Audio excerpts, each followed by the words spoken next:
Jessica Kumala Wongso dan Iwayan Mirna Salihin adalah dua sahabat yang sangat akrab. Mereka kuliah bersama di Australia dan lulus di waktu yang sama. Jessica yang telah berganti status kewarganegaraan menetap di Australia setelah lulus dan baru kembali ke Indonesia setelah 4 tahun lamanya. Lalu mengajak teman-temannya untuk bertemu, melakukan semacam reuni kecil-kecilan, di mana reuni inilah yang akan membawa Jessica dalam pusaran kasus gelap yang menyeretnya ke penjara. Di tanggal 6 Januari 2016 di Cafe Oliver, sebuah kronologi waktu yang menjadi bukti penting dalam kasus kematian Mirna berasal dari CCTV yang berada di Cafe Oliver. Setiap detik, menit, hingga jamnya menjadi begitu penting ketika disampaikan di ruang sidang. Jadi kira-kira begini yang terjadi di sore hari itu.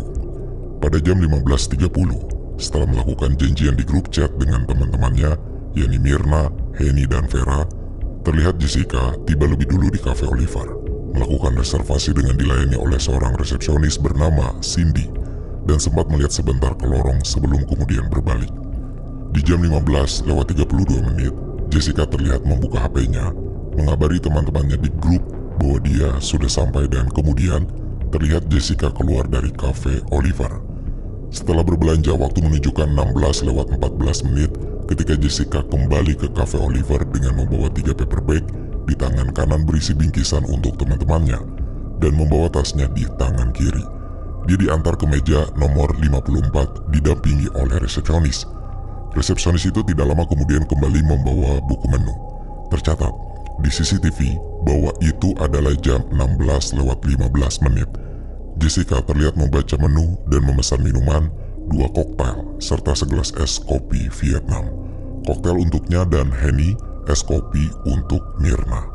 Lalu pada jam 16:22, Jessica terlihat melakukan pembayaran di kasir. Semenit berselang, di jam 16:23, Rangga Saputro, yaitu barista di Cafe Oliver, membuatkan es kopi Vietnam yang dipesan oleh Jessica. Kemudian, di jam 16:24, Agus Triyono, yaitu pelayan di Cafe Oliver, mengantarkan pesanan Jessica ke meja 54, meletakkan tisu, gelas berisi serbuk kopi, sedotan, kemudian menuangkan air panas. Saat itu, baru minuman milik Mirna yang datang, disusul kemudian koktail untuk Jessica dan Henny. Antara jam 16:29 hingga jam 16:33, dalam rekaman CCTV terlihat bahwa Jessica melakukan beberapa kegiatan di mejanya, tapi kegiatan itu terhalang oleh paper bag. Tidak ada orang lain di sekitar Jessica saat itu yang melihat kegiatan apa yang sebenarnya dia lakukan. Hingga kemudian Jessica meletakkan kopi Mirna di ujung meja. Lalu di jam 17:16, Mirna dan Henny tiba di Cafe Oliver lalu segera ke meja 54 setelah diarahkan oleh resepsionis. Di jam 17:18 atau 2 menit kemudian, Henny dan Mirna datang menghampiri Jessica. Mereka berpelukan, kemudian Mirna duduk di tengah Jessica dan Henny. Mirna terlihat mengaduk es kopi Vietnam dan meminumnya. Setelah minum, Mirna terlihat mengibas-ibaskan tangan di depan mulutnya dan mengatakan bahwa ada yang aneh dengan kopinya kepada Jessica dan Henny. Di menit-menit berikutnya yang menjadi waktu paling penting dalam kasus ini memperlihatkan Mirna yang mengalami perubahan fisik. Lalu, di jam 17:19, Mirna mulai terlihat lemas hingga dia bersandar ke kursi. Jessica pun segera meninggalkan meja untuk memanggil pegawai kafe. Di jam 17:20, Jessica kembali ke meja dan Mirna sudah terlihat tidak sadarkan diri setelah kejang-kejang, kesulitan bernafas, dan mulutnya berbusa. Di jam 17:21, seorang pelayan pria membawa air mineral dengan nampan dan seorang pelayan wanita mengangkat gelas kopi yang kemungkinan berisi sianida. Kemudian, di jam 17:22 hingga jam 17:25, saat kondisi memburuk, Jessica bangun dari kursinya dan berdiri di seberang meja. Hanya berdiri sambil mengamati Mirna dan Henny serta 4 pelayan Cafe Oliver yang datang ke meja, di mana saat itu Jessica terlihat menggaruk tangannya. Jessica kemudian mendekati meja untuk mengambil tas, sementara beberapa orang juga berada di dekat meja itu, termasuk seorang ibu yang dikatakan Henny sedang membaca doa. Jessica terlihat takut mendekati Mirna dan tidak mau memegangnya, padahal dia saat itu posisinya dekat dengan Mirna. Ketika situasi tidak membaik, Henny yang panik menelepon suami Mirna, yaitu Arif Sumarko, untuk mengabarkan kondisi istrinya. Saat itu jam menunjukkan 17:26. Bersamaan dengan Henny yang menelpon, Mirna pun diangkat oleh pegawai Cafe Oliver ke kursi roda dan terlihat saat jam 17:27 ia dibawa ke lift dekat kafe untuk dibawa ke klinik yang ada di mall tersebut. Setelah Mirna dibawa ke klinik, Devi Siagian selaku manajer Cafe Oliver kembali ke dapur dan mengecek sendiri kopi yang sebelumnya diminum oleh Mirna, di mana dia menemukan warnanya telah berubah menjadi kuning sekali, seperti kunyit, dan baunya sangat busuk sekali dan menyengat. Rangga selaku barista yang menyediakan minuman itu mencoba semua bahan yang dia gunakan, tapi tidak ada yang aneh, hanya minuman Mirna saja yang berubah. Sementara itu Mirna yang dilarikan ke klinik yang ada di Mall Grand Indonesia ditangani oleh dokter Joshua yang mengatakan bahwa dirinya hanya memberi alat bantu pernapasan dan melakukan tindakan pemeriksaan. Mirna juga sudah pingsan ketika tiba di klinik. Dari hasil pemeriksaannya, diketahui bahwa sebelum wafat, denyut nadi Mirna adalah 80 kali per menit dan pernapasannya 16 kali per menit. Terhitung lambat dari hitungan normal. Sebab penanganan lebih lanjut harus dilakukan, Dr. Joshua kemudian merujuk Mirna untuk segera dilarikan ke rumah sakit Abdi Waluyo. Saat itu suami Mirna sudah datang dan mereka membawanya ke rumah sakit menggunakan mobilnya. Sayang sekali Mirna dinyatakan tidak selamat dan menghembuskan nafas terakhirnya. Perlu diketahui bahwa 70 menit setelah Mirna dinyatakan meninggal, dokter sempat melakukan pemeriksaan dan lambungnya negatif sianida, yang seharusnya sudah bisa menjadi bukti bahwa Mirna sebenarnya bukan mati keracunan sianida. 20 jam setelah kematiannya pun jasadnya justru terlihat membiru. Padahal, jika dia keracunan sianida, tubuhnya harusnya berwarna merah. Namun kasus ini justru berkembang menjadi bola liar yang penuh drama. Semuanya dimulai di tanggal 9 Januari 2016. Setelah dari rumah sakit Abdi Waluyo dan dibawa ke rumah duka. Polisi datang untuk melakukan penyelidikan lantaran ayah Mirna, yaitu Edi Darmawan Salihin, telah melaporkan kasus kematian anaknya ke Polres Tanah Abang sebagai kasus pembunuhan. Direktur Reserse Kriminal Umum Polda Metro Jaya saat itu, yang tidak lain adalah Kombes Krishna Murti, menemui langsung keluarga Mirna untuk meminta persetujuan supaya jasad Mirna boleh diautopsi. Santi, yaitu ibu Mirna, melarang karena tidak mau tubuh Mirna dibongkar seluruhnya. Namun Krishnamurti saat itu menegaskan bahwa polisi tidak bisa melakukan penyelidikan dan penyidikan jika tidak diotopsi. Jadi setelah musyawarah dengan keluarga, akhirnya jasad Mirna berhasil dibawa ke rumah sakit Sukanto, Kramat Jati, Jakarta Timur untuk katanya dilakukan otopsi. Hanya saja, ternyata yang dilakukan oleh kepolisian hanya mengambil sampel dari tubuh Mirna, bukan melakukan otopsi keseluruhan. Di hari berikutnya, di tanggal 10 Januari 2016, setelah pemeriksaan pada jasad Mirna dilakukan, jenazahnya segera dibawa ke TPU Gunung Gadung di Bogor untuk dimakamkan. Di hari yang sama juga, hasil awal pemeriksaan sampel tubuhnya keluar. Kepala Bidang Kedokteran dan Kesehatan Polda Metro Jaya, yaitu Kombes Musyafak, menduga Mirna tewas karena keracunan. Dugaan ini timbul karena Slamet, yaitu ahli yang melakukan uji toksikologi, menemukan kandungan zat asam yang bersifat korosif, menyebabkan pendarahan dan luka pada lambung Mirna. Zat yang diyakini sianida itu diduga telah tercampur pada kopinya. Slamet juga kemudian menyatakan di persidangan nantinya bahwa zat yang ditemukan di lambung adalah sianida sebesar 0,2 mg per liter.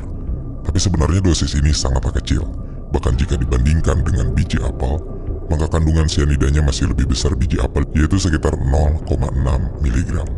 Dosis sekecil itu seharusnya tidak menyebabkan kematian, sebab letal dosis penyebab kematian karena sianida itu sekitar 50 hingga 176 mg.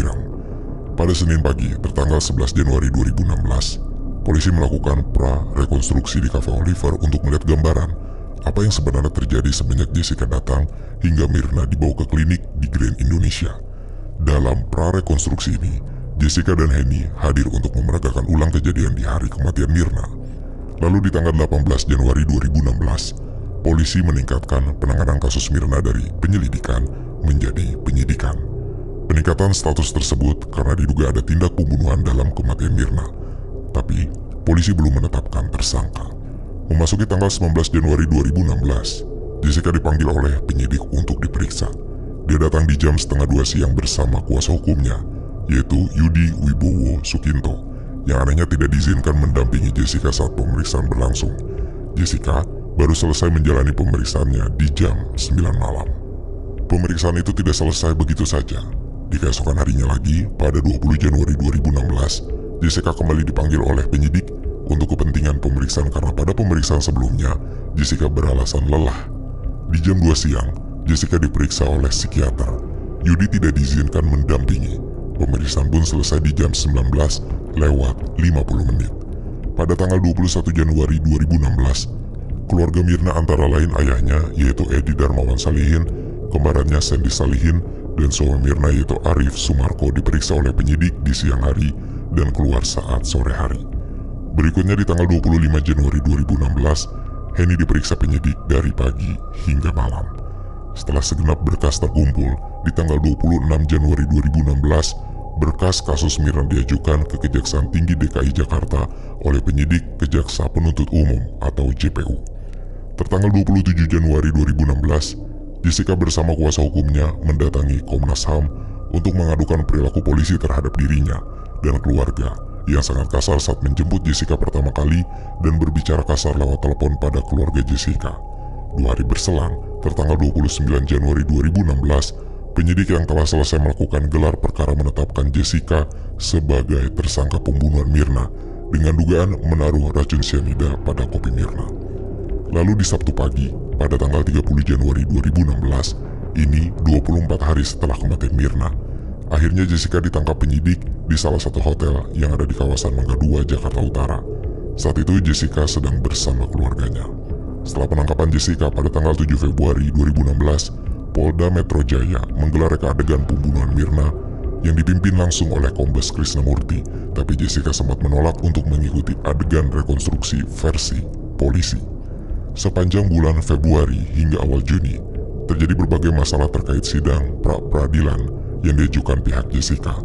Berkas perkara dan keputusan pengadilan hingga Kejaksaan Tinggi, karena saat itu berkas perkara belum dinyatakan lengkap hingga penyidik harus melengkapinya dan memperkuatnya terlebih dulu jika ingin menyeret Jessica ke persidangan. Di tanggal 8 Juni 2016, Kejari Jakarta Pusat mengajukan berkas perkara Jessica ke Pengadilan Negeri Jakarta Pusat dengan menyertakan surat dakwaan yang menuntut Jessica atas pasal 340 KUHP tentang pembunuhan berencana. Lalu di tanggal 15 Juni 2016, sidang perdana akhirnya digelar di Pengadilan Tinggi Negeri Jakarta Pusat, di mana tim kuasa hukum Jessica membantah dakwaan yang dilayangkan oleh Jaksa Penuntut Umum dan menyatakan bahwa Jessica tidak bersalah. Lagi pula dakwaannya masih tidak memiliki dasar yang kuat dan unsur pembunuhan berencana seperti di mana Jessica membeli cyanida, menaruhnya, dan bagaimana dia memasukkannya ke es kopi milik Mirna tidak terpenuhi buktinya. Bantahan pengacara Jessica ditolak pada tanggal 28 Juni 2016. Majelis hakim menolak semua alasan Jessica dan memutuskan untuk melanjutkan persidangan ke pokok perkara. Lalu, di tanggal 12 Juli 2016, ayah Mirna yaitu Edi Darmawan Salihin, suami Mirna yaitu Arif Sumarko, dan kembaran Mirna yaitu Sandy Salihin memberikan kesaksian dalam persidangan.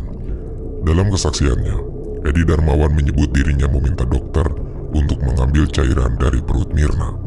Darmawan juga menceritakan tingkah laku Jessica yang dianggap mencurigakan selama di rumah sakit Abdi Waluyo. Sementara itu, Arif menceritakan Jessica yang pernah marah besar kepada Mirna pada Oktober 2014 karena Mirna memberikan nasihat mengenai hubungan Jessica dengan pacarnya. Arif juga mengatakan Mirna takut kepada Jessica atas kemarahan tersebut dan tidak ingin menemui Jessica sendirian.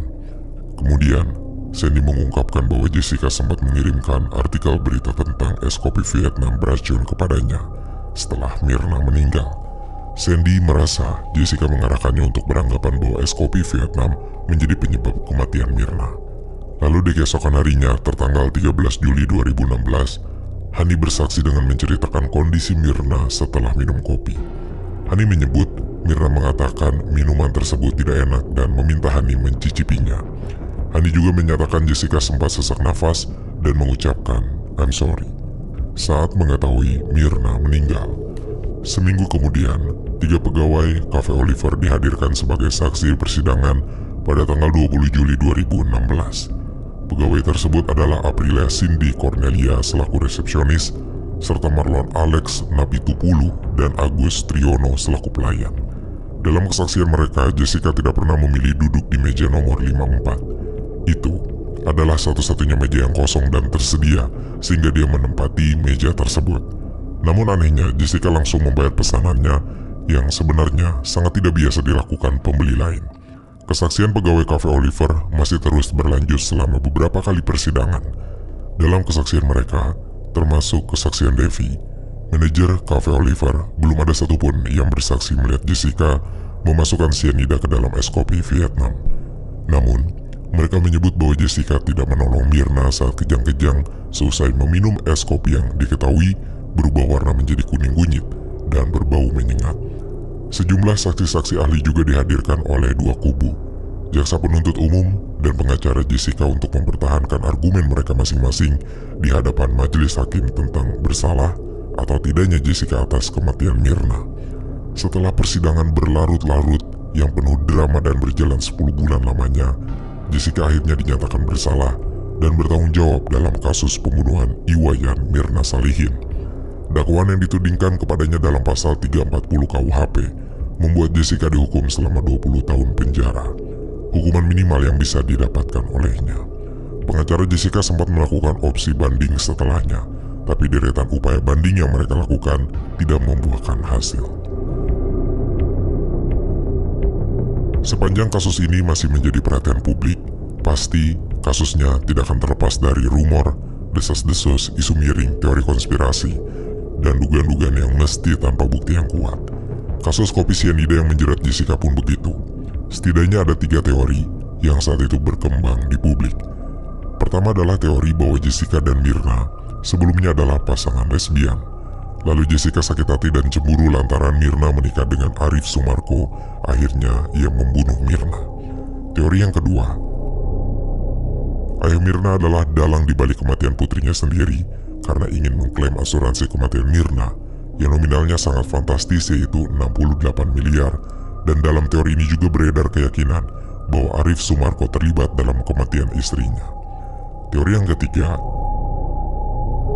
ada dugaan bahwa pelayan Cafe Oliver, yaitu Agus Triono, saat itu menaruh dendam pada tempat kerjanya dan ingin membuat citra Cafe Oliver buruk, sehingga dia memasukkan racun yang justru tidak diduga olehnya malah menyebabkan kematian seseorang. 3 teori ini adalah teori paling sering dibicarakan, tapi bukan berarti tidak ada teori lainnya, sebab teori tentang keterlibatan mafia dan intrik bisnis keluarga pun sempat terdengar. Lalu, dari 3 teori utama itu, manakah yang paling memungkinkan dan mendekati kebenaran? Saya tidak bisa membuat kesimpulannya sendiri, tapi saya akan memberikan beberapa pendapat ahli dan sejumlah fakta yang ada di persidangan supaya kalian bisa menilai kasus ini sendiri. Pertanyaan paling penting dan paling sulit dijawab selama persidangan kasus Jessica adalah persoalan tentang benarkah cyanida itu ada dalam kopi yang diminum Myrna, atau benarkah Myrna mati karena cyanida telah masuk ke tubuhnya. Jika dilihat dari sisi ahli yang dihadirkan oleh jaksa penuntut umum, mereka menyatakan kematian Myrna disebabkan oleh cyanida. Misalnya saja dari hasil pemeriksaan laboratorium yang dilakukan dokter forensik Slamet Purnomo, dia menyebut bahwa Myrna meninggal karena keracunan cyanida, sebab dalam tes sampel lambungnya ditemukan sebanyak 0,2 mg per liter cyanida, di mana zat itu sangat korosif hingga menyebabkan luka pendarahan di lambung dengan sangat cepat. Yang juga kata Slamet bisa menjelaskan mengapa Myrna sebelum kematiannya terlihat mengibas-ngibas mulutnya hingga kejang-kejang, yang dianggapnya sebagai ciri terpapar cyanida. Kemudian, ahli toksikologi forensik Kombes Pol Nur Samran Subandi menuturkan es kopi Vietnam yang diminum Myrna mengandung cyanida. Dia menduga cyanida tersebut berbentuk padat seperti bongkahan kristal. Ahli kedokteran forensik Budi Sampurna mengatakan, berdasarkan rekaman CCTV, tanda-tanda yang ditunjukkan Myrna sesuai dengan gejala orang yang keracunan cyanida. Terdengar meyakinkan, bukan? Ya, memang sangat meyakinkan. Saya juga sempat yakin bahwa Myrna dibunuh menggunakan cyanida. Setidaknya, sampai bukti dan pendapat ahli yang dihadirkan pengacara Jessica bermunculan. Otto Hasibuan, yaitu pengacara dari Jessica, yang berkeyakinan bahwa kliennya tidak bersalah, itu membawa saksi-saksi ahli yang memang meyakinkan di bidangnya melawan tuduhan soal racun cyanida. Otto sempat bertanya kepada Slamet apakah Slamet melakukan autopsi untuk membuktikan bahwa racun cyanida itu memang ada dan bisa dijadikan bukti sebagai satu-satunya alasan kematian Mirna, tanpa ada dugaan kematian alami karena penyakit tertentu. Selamat menjawab bahwa otopsi tidak dilakukan karena polisi tidak mengizinkan. Padahal di dalam berkas perkara, ada surat dari pihak kepolisian yang meminta kepada rumah sakit agar dilakukan autopsi. Dengan begini terungkap fakta bahwa pembedahan dilakukan tidak menyeluruh. Mereka hanya mengambil sampel dari beberapa bagian tubuh Mirna, utamanya lambung. Ini sebenarnya membuat keyakinan menurun terhadap penyelidikan, karena ada saja kemungkinan bahwa Mirna mati karena hal lain.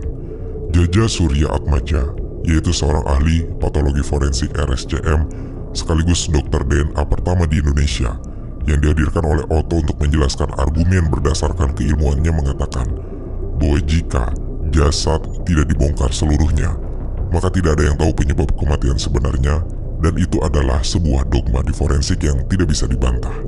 Jaja juga menegaskan bahwa 70 menit setelah Mirna meninggal, dia tahu tentang pemeriksaan yang dilakukan terhadap jasad Mirna, dan saat itu lambungnya negatif sianida, yang seharusnya sudah bisa membuktikan bahwa sianida tidak pernah ada di lambungnya saat kematian Mirna.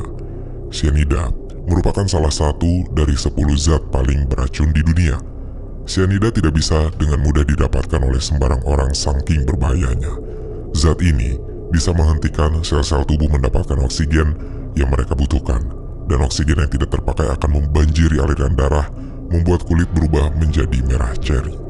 Organ yang kekurangan oksigen kemudian akan rusak, menyebabkan kejang, koma, dan potensi terburuknya adalah kematian. Sebelum Jaja bersaksi, dia telah melihat foto Mirna yang beredar setelah meninggal yang mukanya biru. Dia menyebut dalam pengadilan bahwa orang yang meninggal karena sianida seharusnya kulitnya tidak membiru, tapi merah. Anehnya, setelah itu segera beredar foto yang sama dengan wajah yang menjadi merah, yang disebut Jaja sebagai foto rekayasa. Jaja, dokter pertama yang melihat jasad Mirna 2 jam setelah meninggal. Dia melihat bahwa Mirna wajahnya membiru. Saat Jaja bersaksi, ayah Mirna ternyata mengamuk hingga harus ditenangkan oleh kepolisian. Setelah persidangan bahkan ayah Mirna mengeluarkan pistol seolah mengancam. Dokter Budi Budiawan, dia adalah seorang ahli kimia toksikologi pun, ia meragukan data yang diberikan di persidangan. Sebab sianida sangatlah berbahaya. Bentuknya yang cair bisa berubah menjadi gas, dan jika digunakan di ruang tertutup seperti Cafe Oliver, maka gasnya akan menyebar. Jaja menambahkan lagi kesaksian ini dengan mengatakan bahwa jika memang sianida dimasukkan ke dalam kopi susu, maka yang terjadi semua orang yang berada di sekelilingnya bisa pingsan. Jaksa pun membawa kopi yang menjadi barang bukti dalam botol yang tertutup rapat. Tapi Otto membukanya di hadapan hakim dan membuktikan dengan menciumnya bahwa tidak terjadi apapun pada dirinya, yang juga menguatkan bahwa itu tidak mengandung sianida. Otto juga mempermasalahkan soal kopi yang dipindahkan ke botol tanpa ada penulisan berita acara atau laporan dari kepolisian, yang membuat bukti itu sebenarnya tidak sah lagi digunakan karena dianggap merusak segel.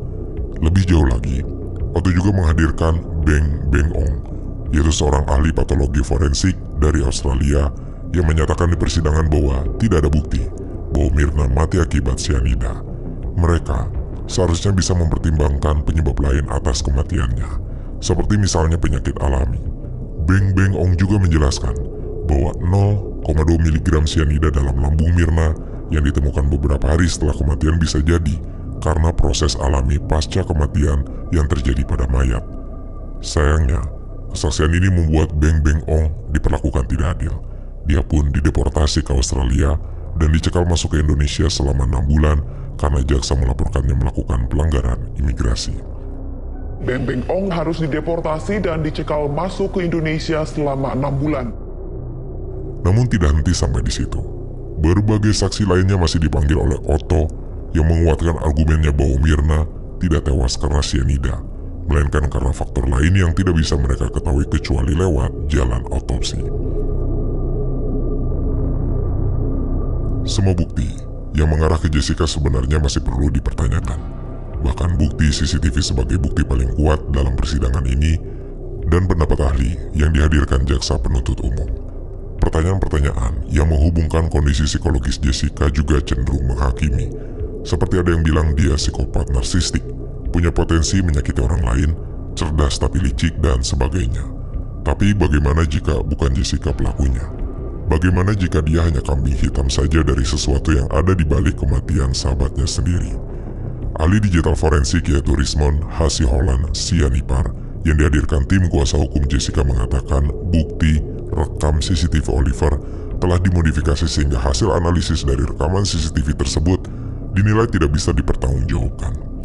Perlu kalian ketahui bahwa Jessica sendiri juga sempat mengeluh tentang masalah CCTV karena dia tahu bahwa rekaman polisi yang masuk ke cafe Oliver dihapus secara permanen. Muncul dugaan ada rekayasa kasus yang dilakukan oleh pihak kepolisian. Saat itu yang menangani kasus kopi sianida ini adalah dua polisi, yaitu Krisnamurti bersama bawahannya yaitu Ferdi Sambo.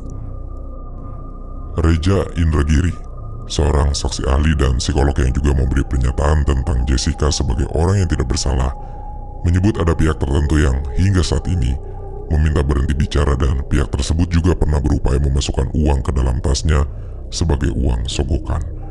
Dengan begini Reja meyakini bahwa pihak ini memberi juga kepada otoritas hukum dengan jumlah yang lebih besar supaya permainan kasusnya berjalan sesuai dengan keinginannya. Pertanyaan terbesarnya adalah siapa pihak yang dimaksud oleh Reza? Dan apa tujuan dalam kasus ini selain membuat Jessica di penjara? Itu masih menjadi pertanyaan yang tidak terjawab bahkan hingga sekarang.